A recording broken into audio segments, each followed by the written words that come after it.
where I find that there's some misogyny is as a cinematographer.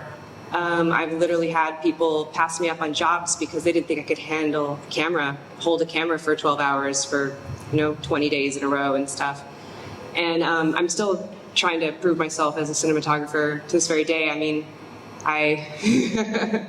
it's hard. It's hard. You have a reel, and your reel is full of all the stuff that the job is requiring, and someone still looks at you and is like, we're gonna go with Bob over here. It's tough. So yeah, I definitely come across it a lot. Just trying to claw my way in and win the hearts of people that will give me a chance. Not too much of it as an action director, I feel like. It's more of I think it's a physical thing, which I'm assuming you guys probably deal with a lot, is can they physically handle whatever we need to do? Do we need to put a wig on some boy, or can a woman do it?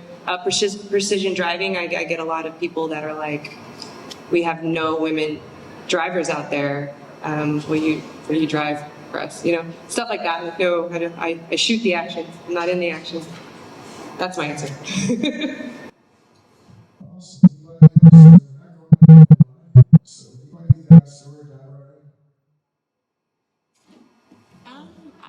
I will say, on a lot of sets, hold the mic closer because they can't hear you. Okay, sorry about that.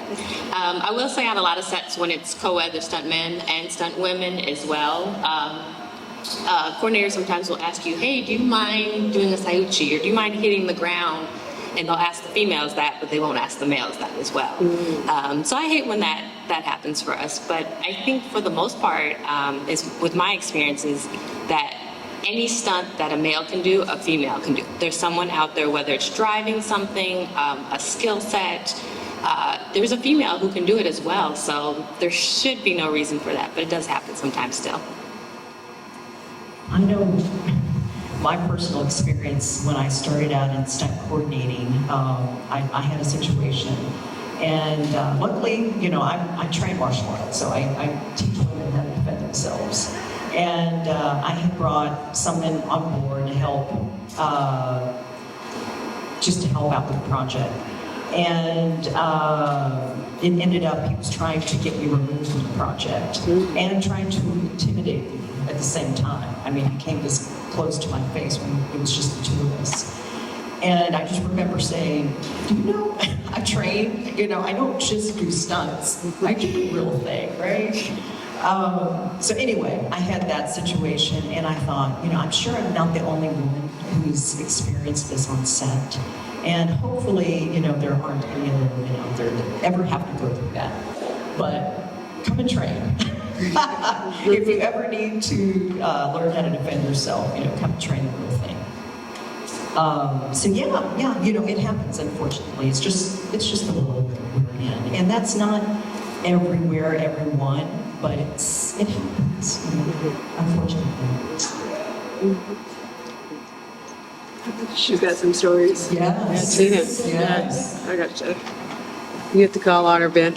Somebody tell her on the mic. Yeah, tell her. Can't hear. You gotta tell her. I'll go because I heard the question. Pretty much the same as what Nicolette was saying, is just that, the common belief that a woman can't take a hit or can't take a fall. And there's been plenty of women that I've trained with and worked with that I've personally seen can take a hit. Even my own, I guess you would call it my own stunt team that I have, I let any and every female know that, hey, if you're going to come and join with us for our fight practice and things like that, expect to take those hits, expect to take those falls safely, but still in the same realm, because I do want to go into the future of where there is that sense of equality between men and women, whereas like whatever the job is called for, we can do this effectively and safely, because at the end of the day, it's all about making sure that everyone can go home safe and alive, because that's something that our business is about. And then the other thing is that I've run into, not like physicality wise, is kind of lack of creativity in the sense of understanding that every culture has a different skin hue. Because there's a lot of people that would be like, oh, I'm gonna be upfront. I get it's like, well, you're not quite black enough, but you're not quite white enough because everyone thinks that I'm mixed, which I'm not. And so it's just like, it's those kind of things that also run into, because not everyone is the ethnicity that we physically show, it's in our DNA, it's in our genetics, it's there, but we may not have the facial structure, but we'll have the body structure, or vice versa. So that's just something I notice. And for me, this may have something to do with having started work years and years and years ago. There weren't that many stunt women. I never felt ever that I didn't get work or that I was treated differently than stuntmen. I felt great about that. The stuntmen were like stunt brothers. They always, wanted you to work and wanted me to work and wanted all the other stunt women to work. What I did find in my experience is having, for example, I was working on, oh my gosh, I've been hit in the head so many times. Daredevil. And we were in this church scene, and the bad guy comes in and he starts killing people in the church. And as a stunt woman, you want to be in the hot seat. So there were stunt men and stunt women. And they said, well, okay, we're going to scatter you around in the pews. And then the writer of the show was there as well. So the stunt coordinator, he took one of the stunt women and said, okay, you're going to be the first person that he's going to zap. And then, then you're going to hit the ground here. And then as he comes down, then Mike, you're going to be here. And then Tina, you're going to be here, and was placing us. And then they said, okay, we want to have the director come in and the writer come in and just look at what we've done. So they said, okay, let's, show them what we've done.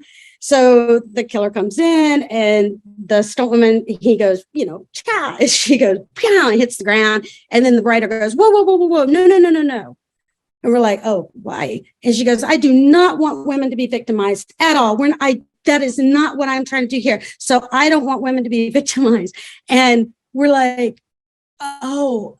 And so he replaced the stunt woman with a stunt man. But see, what you have to understand as a stunt performer, and those who know, I know there's a room full of you guys, you get adjustments every time you hit the ground. You get a bump, and whether it be small or, and you're getting screen time, and you're getting, stunt reel footage. And she was taken out of that position, and the stunt guy was put in. And we were so mad because we're like, why are you doing this?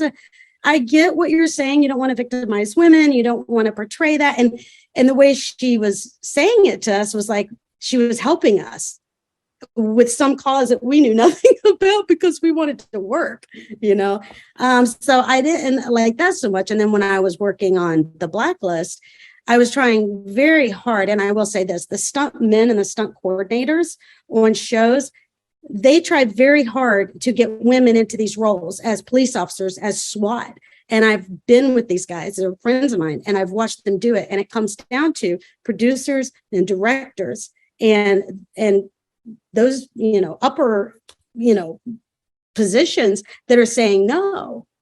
And that's where I'm trying to fight that. So that's been my experience with that. And then I just seriously don't feel like we have enough stunt women and in those types of roles, just stunt women, because in reality, you out in the world, there's so many women who are police officers, who are SWAT, who are, those positions, construction workers. There are, I know them, So I just feel like that's it's not very, real to me. So, but I will say, in my experience, the stuntmen and the stunt coordinators who are male are attempting to do that and do want us to work a lot.